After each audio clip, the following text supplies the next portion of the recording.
একেবারে শেষ সময়ে দারুণ একটা গোল, উৎসবে মেতে উঠে ক্রোয়েশিয়া, কিন্তু মুহূর্তে সেই উল্লাস বদলে যায় হতাশায়, কারণ বাতিল হয় গাভার্দিওয়ালের গোল। আর সেখানেই শেষ হয় মাদ্রিদ ও ক্রোয়েশিয়ার বিশ্বকাপ স্বপ্ন। বুক ভরা স্বস্তি আর উচ্ছ্বাসে শেষ 16 নিশ্চিত করে পর্তুগাল। তবে সেলেকাওদের কাছে এই জয় রাউন্ড অফ 16-এ ওঠার চেয়েও অনেক বেশি গুরুত্বের, কারণ এই ম্যাচে রোনালদো কাটালেন দীর্ঘদিনের খরা। ম্যাচের শুরু থেকেই আক্রমণে পর্তুগাল। ভিতিনিয়া, রোনালদো ও পেদ্রো নেতো একের পর এক সুযোগ তৈরি করলেও গোলের দেখা মেলেনি। পাল্টা আক্রমণ করে ক্রোয়েশিয়াও, তবে ৪৫ মিনিট শেষ হয় গোলশূন্য সমতা থেকেই। বিরতির পরই বদলে যায় ম্যাচের গল্প। ৫৩ মিনিটে নিখুঁত ফিনিশিংয়ে ক্রোয়েশিয়াকে এগিয়ে দেন ইভান পেরিসিচ। চাপে পড়ে যায় রবার্তো মার্তিনেজের দল। পিছিয়ে পড়ার পর ঘুরে দাঁড়ানোর লড়াই শুরু করে পর্তুগাল।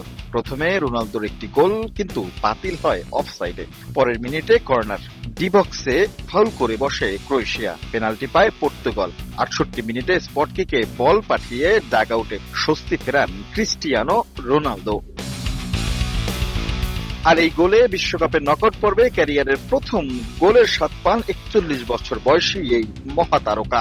একই সঙ্গে টানা ৬টি বিশ্বকাপে গোল করার অনন্য কীর্তিও আরও সমৃদ্ধ করেন তিনি। সমতার পর দুই দলই জয়ের জন্য মরিয়া হয়ে ওঠে। একের পর এক পরিবর্তন আনেন দুই দলের কোচ। শেষ পর্যন্ত সেই বাজি জেতেন রবার্তো মার্তিনেজ। যোগ করা সময়ের ৪৪ মিনিটে রাফায়েল লিয়ানোয়ে দারুণ ক্রসে দুর্দান্ত হেডে গোল করেন বদলি স্ট্রাইকার গনসালো রামোস। কিন্তু নাটক তখনও শেষ হয়নি। যোগ করা সময়ের ১০ মিনিট পেরিয়ে ১৬ মিনিটে গাভার্দিওয়ালের হেডে সমতা ফেরায় ক্রোয়েশিয়া। মাদ্রিদরা উল্লাসে মেতে ওঠে, তবে ভিআরে দীর্ঘ পর্যবেক্ষণ আসে অফসাইডের সিদ্ধান্ত। বাতিল হয়ে যায় গোল। শেষ সুযোগও কাজে লাগাতে পারেনি ক্রোয়েশিয়া।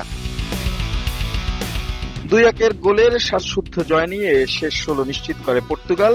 এই জয় ছিল শুধুই নকআউটে ওঠার নয়, ছিল আবেগেরও। প্রয়াত ফরওয়ার্ড দিয়াগো জোতার মৃত্যুবার্ষিকীর দিনে জয় তুলে নিয়ে তাকে স্মরণ করে পুরো পর্তুগিজ দল।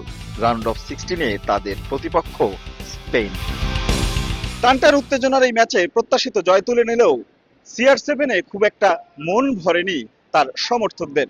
তারা বলছে নিজের ক্যারিয়ারের শেষ এই বিশ্বকাপে কাপ হাতে তুলে নিয়েই নিজে শেষবারের মতো উদযাপন করবেন এই তারকা। রাশেদ লিমন, সময় সংবাদ, টরন্টো, কানাডা।